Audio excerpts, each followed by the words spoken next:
Olá, alunos, tudo bem?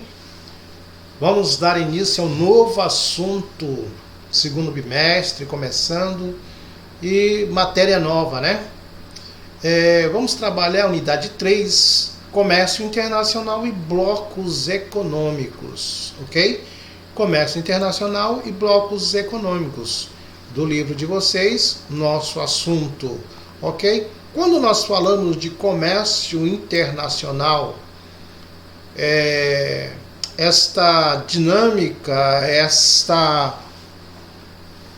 esse modelo de comércio não é novo, né? E ficou marcado na história do início das grandes navegações, quando países europeus se lançaram ao mar em busca de novas rotas para fazer comércio. Então começou aí a fase inicial, tá?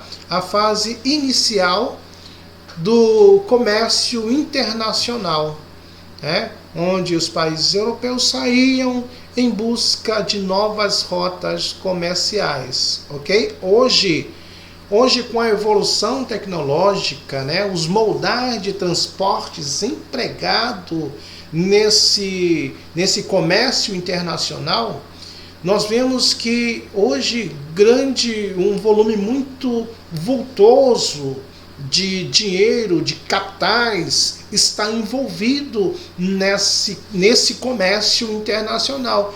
Hoje são transportados cerca de 37 trilhões de dólares, né? Os navios levando mercadorias para as mais diversas partes do planeta. Nós vemos aí que esse movimento, essa dinâmica aumentou de forma considerável em decorrência, claro, da questão da globalização, da questão do comércio internacional, ok? Mas nós vamos falar um pouco acerca desse comércio internacional, onde nós vemos como se deu e quais fatores, né, estão envolvidos nesse comércio para que acontecesse a expansão do comércio internacional. Então, tudo teve uma maior dimensão, uma maior grandeza a partir do século XX, no período pós-guerra, onde houve uma expansão vertiginosa no crescimento do comércio internacional. O mercado foi expandido, aumentou os fluxos comerciais, as exportações e importações de bens, tá? E serviços. Então nós vemos aí, no final da metade do século XX, houve um aumento considerável, né? Nós vemos aí que nesse período nós passamos por duas grandes guerras, né, mundiais, e que trouxeram graves consequências econômicas para os mais diversos países do mundo. Então isso foi também, né, um dos fatores que proporcionou o aumento, a evolução da tecnologia, carros mais rápidos, navios mais rápidos e maiores, trens, né? Agora não mais movido a vapor, mas trens movido a óleo diesel, movido a eletricidade. Então nós vemos aí que esse aumento da tecnologia foi essencial para o comércio internacional. Nós vemos uma evolução de 1953 a 2014. Tá? Então, o comércio internacional de mercadorias, bens industrializados, gêneros agrícolas, recursos minerais e energéticos, né, foram movimentados cerca de 37 trilhões de dólares. Gente, isso é um volume enorme, extraordinário, né, em recursos econômicos que estão sendo transferidos de uma nação para outra. Tá? No início da década de 50, nós podemos observar que o comércio representava representava menos de 1% desse valor, tá? Desse valor, cerca de 170 bilhões de dólares, tá? Como mostra o gráfico que você tem no livro de vocês, ok? Então você observa aí que isso, observa bem, 1%, quando se fala de 1%, cara, é coisa irrisória. E hoje, com essa evolução da tecnologia, nós observamos que houve um crescimento vertiginoso, espantoso do comércio internacional, tá? Hoje, cerca de 170 bilhões de dólares, como mostra o gráfico, de maneira mais acertada, podemos dizer assim, o comércio foi impulsionado, tá? Impulsionado o aumento das importações e exportações dos produtos, ok? Então nós vemos aí que após a Segunda Guerra Mundial houve um aumento considerável, né, vertiginoso desse comércio internacional. Agora vamos colocar aqui um paralelo para você entender como aconteceu essa expansão comercial, tá? Para que acontecesse essa expansão comercial, houve uma metodologia empregada, ok? Como nós vemos que a economia após a Segunda Guerra Mundial, ela foi amplamente impactada, principalmente para as nações, né? Para as nações de industrialização tardia, as nações que estavam inseridas nesse processo da Grande Guerra, da Segunda Guerra Mundial, e que saíram perdedores dessa guerra. Então saíram com as suas economias fragilizadas, as suas economias totalmente impactadas, né? Então foi necessário as nações, vamos colocar assim, as nações hegemônicas, elas fundaram entidades, podemos dizer assim, fundaram entidades que foram de extrema importância no cenário do comércio internacional, que é o Banco Mundial e o Fundo Monetário Internacional, ok? O FMI. Eles atuam de maneira para assegurar, né, para assegurar o funcionamento financeiro, tá, internacional. E de que maneira eles atuam no comércio internacional? Ora, eles atuam com concessões de empréstimo, ou seja, socorro financeiro para aquelas nações que saíram perdedoras na guerra, na Segunda Guerra Mundial, ok?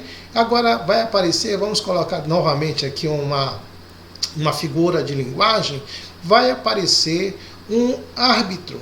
Numa partida de futebol, por exemplo, existe o juiz, que nós chamamos, né, que é o árbitro, aquele cara que está ali para marcar as irregularidades de cada uma das equipes que estão participando do jogo, ok? E no comércio internacional também nós temos a figura desse mediador, desse órgão mediador que vai mediar o comércio internacional. E esse árbitro, tá, do comércio internacional chama-se GATT, que esse GATT é o Acordo Geral, tá, de Tarifas e Comércio. Acordo Geral de Tarifas e Comércio. Então, os países signatários, os países que fazem parte, que aderiram a este acordo, eles estão ali debaixo das regras estabelecidas por esse acordo, né, de tarifas e comércio. Então, qual é o principal papel do GATT? O principal papel do GATT é proteger, tá? O principal é proteger o comércio, para proteger os países que fazem parte desse acordo com relação ao transporte, à venda, à exportação, importação de mercadorias. Então ele combate as práticas protecionistas, tá? Combate as práticas protecionistas no comércio internacional. Ele também tem como princípio proibir qualquer tipo de discriminação, vantagem, privilégios envolvendo tarifas aduaneiras. Então, ele entra em cena todas as vezes que um dos países signatários se sente lesado com relação à importação, à exportação, importação e exportação de seus produtos, né? Se os produtos vão entrar em um mercado internacional, digamos assim, nós brasileiros temos uma fábrica de calçados e nós vamos exportar para os Estados Unidos. Ok, nos Estados Unidos, tá? Em qualquer outra parte do mundo, o meu produto vai sofrer essas tarifas aduaneiras. Ok, pessoal? Então nós observamos isso.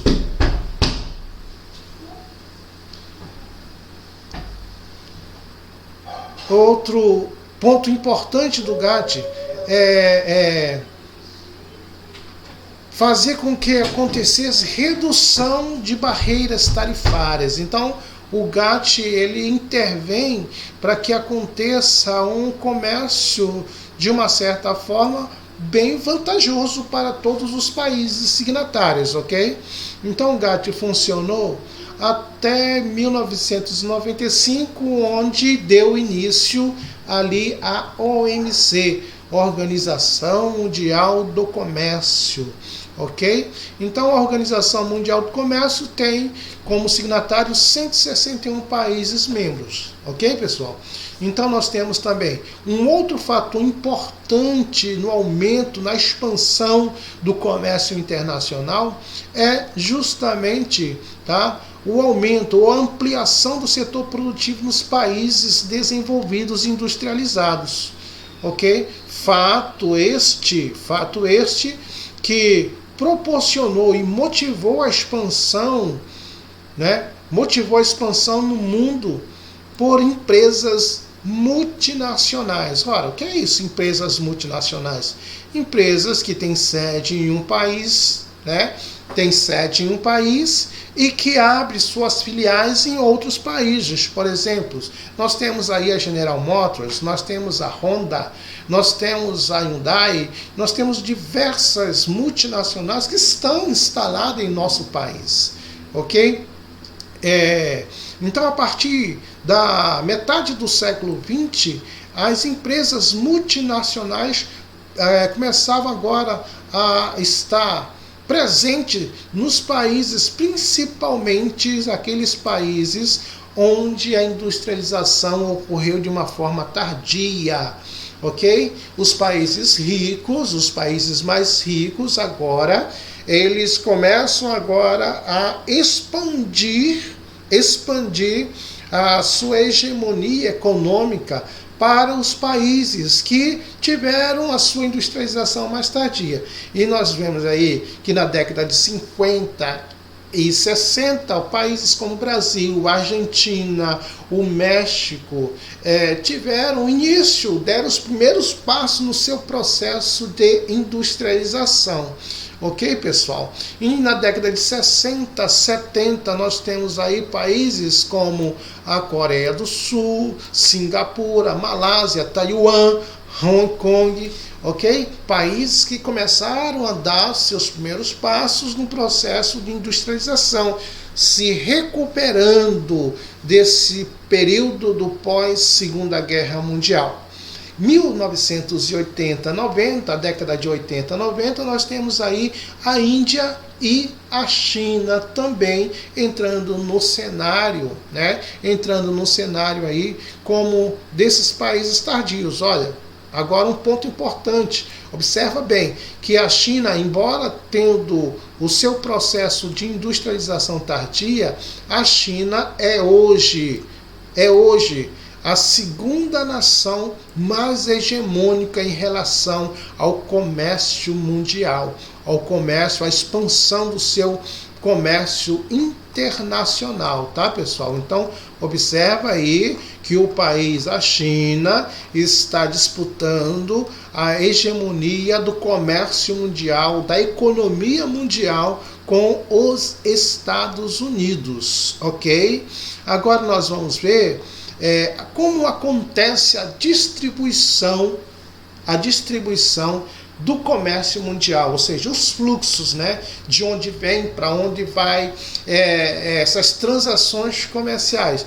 Nós podemos aqui identificar, tá? Nós podemos identificar de maneira geral que esses fluxos têm três entidades importantes, ou três fatores importantes, onde nós temos que a estrutura ela se dá nesses três grandes eixos de distribuição do comércio internacional. Tá? O primeiro eixo desse comércio mundial, Estados Unidos e Canadá na América do Norte. O segundo eixo desse comércio mundial é a União Europeia na Europa, com os países europeus. E o terceiro eixo são os países asiáticos, né, com destaque para o Japão, China e os tigres asiáticos como Coreia do Sul, Taiwan, Hong Kong e Singapura. Ok? Esses são os três eixos, tá, da distribuição do comércio mundial no mundo. Se você olha com atenção para o mapa do comércio mundial, você observa que as setas maiores mostram, né, que grande volume de produtos saem da América do Norte em direção às outras partes do mundo. Grandes volumes de produtos saem da Europa em direção às outras partes do planeta. E grande volume de mercadorias saem da Ásia em direção ao restante do planeta. Ok, pessoal? Então, nós estamos aqui dando a introdução da nossa primeira aula, Unidade 3, Comércio Internacional e Blocos Econômicos, ok?